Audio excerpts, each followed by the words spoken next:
Hello friends, welcome to my channel. I am Ranjita Sharania. Today I am going to discuss about undue influence from Indian Contract Act 1872 and defined in section 16 of the same act. जैसे कि मैंने last episode में बताया थे, एक agreement contract बनने के लिए एनफोर्सेबल बाय लॉ होना चाहिए।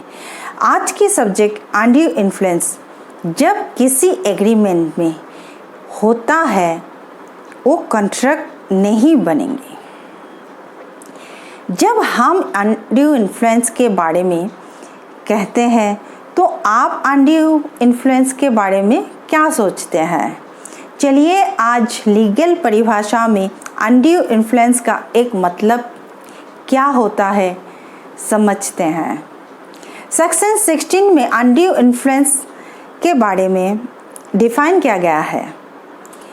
कोई भी कॉन्ट्रैक्ट के लिए जैसे कि दो पार्टी होना जरूरी है, जहाँ पे एक पार्टी एक ऐसे पोजीशन में होते हैं जहाँ से वो दूसरे पार्टी को डोमिनेट कर सकते हैं और अनफेयर एडवांटेज ले सकते हैं। सेक्शन 16 सब क्लॉज 2A एक आदमी को मान लिया जाएगा कि उन्होंने दूसरे की इच्छाओं को डोमिनेट किया होगा या इन्फ्लुएंस किया होगा। सेक्शन 16 सब क्लॉज 2A वो व्यक्ति किसी ऐसे स्थान या पात्र है जिससे वो आसानी से दूसरे पार्टी की इच्छाओं को इन्फ्लुएंस या डोमिनेट कर सकते हैं, या तो फिर सेक्शन 16 सब क्लॉज 2A के इसके अंदर ही है। Fiduciary relation, for example doctor patient, teacher student, father sun,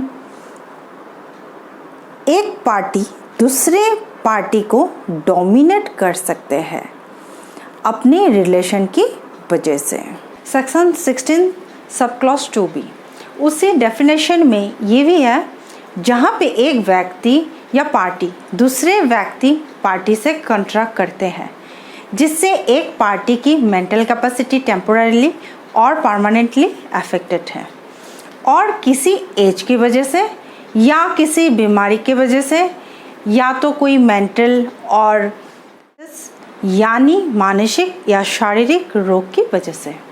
section 16(3) burden of proof को डिस्कस किया गया है जहाँ पे एक पार्टी या व्यक्ति ऐसी पोजीशन में होते हैं जहाँ से दूसरे पार्टी की इच्छाओं को डोमिनेट कर सकते हैं और वही दो पार्टी किसी कॉन्ट्रैक्ट बंधे हैं जिसे देख के ये साफ पता चलता है ये तो फिर एविडेंसेस या इशारा करता हो कि आम तरीके से कोई व्यक्ति ऐसे कॉन्ट्रैक्ट को स्वीकार नहीं करेंगे, तब ये प्रमाणित करना ये कॉन्ट्रैक्ट किसी भी तरीके से अनड्यू इन्फ्लुएंस नहीं है उस व्यक्ति के ऊपर होगा जो अनड्यू इन्फ्लुएंस करने की क्षमता रखता हो कि उन्होंने कोई अनड्यू इन्फ्लुएंस नहीं किया इस कॉन्ट्रैक्ट में। अब हम कुछ एग्जाम्पल की मदद से सेक्शन 16 यानी कि अनड्यू इन्फ्लुएंस को समझते हैं।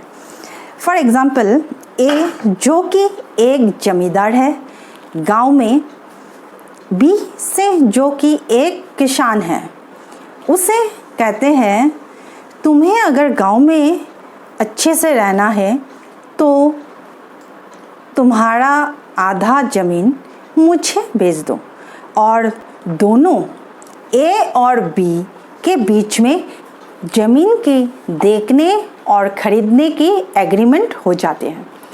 इस एग्जाम्पल में ए जो कि एक जमींदार है और उसकी पोजीशन की हेल्प से वो बी को इच्छाओं के आसानी से इन्फ्लुएंस किया और डोमिनेट किया, तो इस तरह की एग्रीमेंट में अनड्यू इन्फ्लुएंस देखा गया है।